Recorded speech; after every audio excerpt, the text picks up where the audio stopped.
보통 우울증이 극심해가지고 스스로 생을 마감하시는 분들 보면은, 이야기를 보면은, 저거 저러면 힘들지 않았을까? 겁나지 않았을까?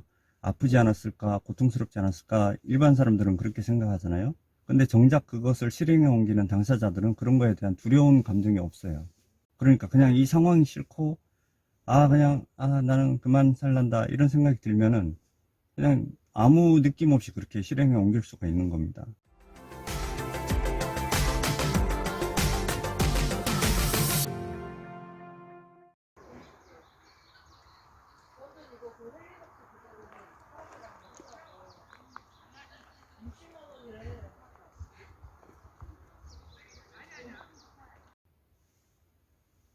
안녕하세요. 오늘은 여기 집 근처에 글램핑장에 왔습니다. 캠핑장 같은 데 있죠. 가족들하고 고기나 실컷 구워 먹으려고 왔습니다. 오늘 말씀드릴 주제는 요런 증상이 있을 때는 꼭 정신과 의사하고 상담을 해가지고 적절한 치료를 하시라 이거거든요. 요런 증상들은 저도 초창기에 암투병 할 때는 일부 겪기도 했고, 그래서 이제 잘 치료한 그 과정을 거쳐왔습니다. 그래서 자신있게 말씀드릴 수가 있고, 또 병원에서 근무하다 보면은 실제로 환자분들한테서 많이 보여지는 증상들이기 때문에, 혹시 암 환자 본인이 이런 증상을 겪고 있다거나 혹은 가족이 환자인데 이런 징조들이 보인다 하면은 꼭 정신과 협진을 내달라고 하셔가지고 상담을 꼭 받아보시기를 권유드립니다. 제가 오늘 총 3가지 증상을 말씀드릴 건데, 첫 번째는 불면증입니다. 불면증은 잠이 잘 들지 않는 불면증이 있고, 또 잠은 잘 드는데 중간에 빨리 깨는, 한두 시간 만에 깨버리는, 그리고 잠을 못 드는 이런 종류가 있거든요. 이 불면증이 초창기에는 그냥 단순 잠을 설친다 정도 개념인데, 이게 증상이 심해지면은 막 팔다리가 저린다든지, 몸이 무슨 찜질방에 앉아 있는 것처럼 후끈거린다든지, 아니면 어떤 통증도 일부 발생한다든지 이런 신체적인 증상이 발현됩니다. 그 정도 되면 상당히 불면증이 심해진 거거든요. 잠을 잘 잔다는 것은 면역력 증강하고도 관계가 있기 때문에, 이 신체 증상이 나타날 때까지 불면증을 방치하면은 결과적으로는 신체와 정신이 모두 피해를 입게 되는 상황이 됩니다. 두 번째는 식욕부진입니다. 식욕부진이라는 것은 넓게 해석하면 의욕상실하고도 연관이 있거든요. 만사가 귀찮은 거. 근데 식욕부진이 좀 더 중요한 것이, 식욕이란 것은 사람의 어떤 기본 욕구 중에 하나이기도 하고, 사람뿐만이 아니라 모든 생명체의 어떤 생명 유지의 근원이기 때문에 그렇습니다. 고차원적인 동물이 아니고 아메바나 지렁이 같은 이런 단순 생명체도 다른 기관은 없어도 소화기관은 있거든요. 그 의미는 먹고 소화시키고 배설한다는 것이 생명 유지의 어떤 중요한 근간이라는 것을 의미하는 거예요. 근데 이런 중요한 그 의지가 꺾인다는 것은 상당히 위중한 사인이라고 저는 생각을 하고 있고, 자율신경계 있잖아요. 교감, 부교감 신경. 이 신경들이 밸런스가 무너졌다는 것을 의미하기도 하기 때문에, 최대한 빨리 해결을 하시는 게 좋을 거라고 생각을 합니다.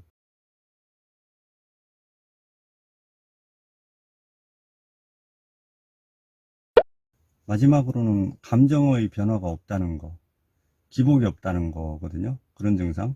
그러니까 기쁜 일이 있어도 웃지 않고 슬퍼도 울지 않는 그런 감정의 기복이 없는 거. 이 정도면은 상당히 정서적으로 불안정하거나 상당히 다운돼 있다라고 볼 수가 있습니다. 보통 우울증이 극심해가지고 스스로 생을 마감하시는 분들 보면은, 이야기를 보면은, 저거 저러면 힘들지 않았을까? 겁나지 않았을까? 아프지 않았을까? 고통스럽지 않았을까? 일반 사람들은 그렇게 생각하잖아요. 근데 정작 그것을 실행에 옮기는 당사자들은 그런 거에 대한 두려운 감정이 없어요. 이해되시나요? 이렇게 하면 아프지 않을까? 저렇게 하면은 괴롭지 않을까?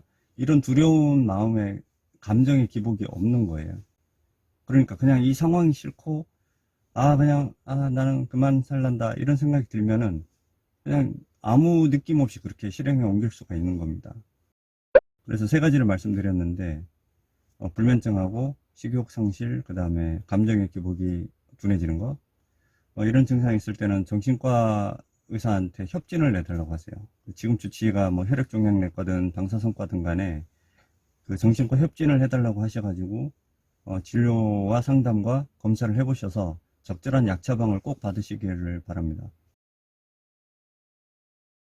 잠이 안 오면 그냥 주치의한테 수면제 달라고 하면 되지 않느냐 하실 수가 있잖아요. 그 다음에 뭐 식욕도 뭐 식욕 촉진제 그런 거 이제 달라고 하면 된다고 생각하실 수 있는데, 그분들이 쓰는 수면제는 그냥 재우는 약이에요. 쉽게 말하면. 그 어떤 심리적인 불안감이나 우울감이나 이런 것을 치료하는 효과가 없다는 얘기예요. 그냥 재우는 약이에요. 식욕 촉진도 마찬가지고, 기분의 어떤 감정 기복에 관한 것도 마찬가지고. 그래서 꼭 정신과 상담을 거치셔야지 식욕부진이든 불면증이든 간에 어떤 그 원인이 되는 근본 문제를 해결할 수 있는 쪽으로 접근을 할 수가 있는 겁니다. 혹자 중에는 정신과 진료받고 이런 거에 대해서 좀 거부감이 있으시는 분들이 계실 수 있잖아요. 근데 그거 너무 크게 의미를 두지 마시고, 뭐 정신과 진료받는다고 뭐 불이익을 받거나 그런 세상은 아니잖아요, 요즘은. 그것보다는 제대로 된 치료를 받는 게 중요하니까, 제가 말씀드린 세 가지 증상 외에도 여러 가지 그 우울감이나 불안감을 반영하는 증상들이 있을 수 있겠지만, 제 경험상 그리고 병원에서 봐왔을 때 이 세 가지가 가장 확률적으로 높고 빈도가 많기 때문에, 이런 증상이 나타난다면 치료를 적극적으로 될 수 있으면 전문가를 통해서 그렇게 하시면 좋겠습니다. 정신과 치료의 단점은 기간이 좀 길다는 거예요. 수면제처럼 오늘 먹고 내일 안 먹고 하는 게 아니고, 한번 약을 먹으면은 최소한 한 달, 두 달 단위로 이렇게 좀 장보고 하는 게 있거든요. 그렇지만 그 기간을 잘 견뎌내시면 좀 더 완성도 높게 치료할 수 있다, 그 말씀을 좀 드리고 싶습니다. 오늘 짧게 끝나려고 그랬는데 이상하게 길어졌네. 저는 가서 고기를 좀 구워야 되겠습니다. 지금 6시가 넘었는데 아쉬우니까 제가 고기 굽는 거 한번 찍어 가지고 뒤에 좀 추가로 올리겠습니다. 맛있어 보인다. 아빠 좀 찍어줄래? 고기 굽는 모습? 이쪽에서? 알겠어. 저쪽에서. 아, 이거 영상인데 지금? 그러니까 그 영상을 찍어줘. 이미 켜져 있나? 그대로, 그러니까 촬영을 각도를 아빠를 찍으라고. 맛있겠다. 찌도. 나도 한 번. 이게 불판을 찍어야지. 불판이 메인인데.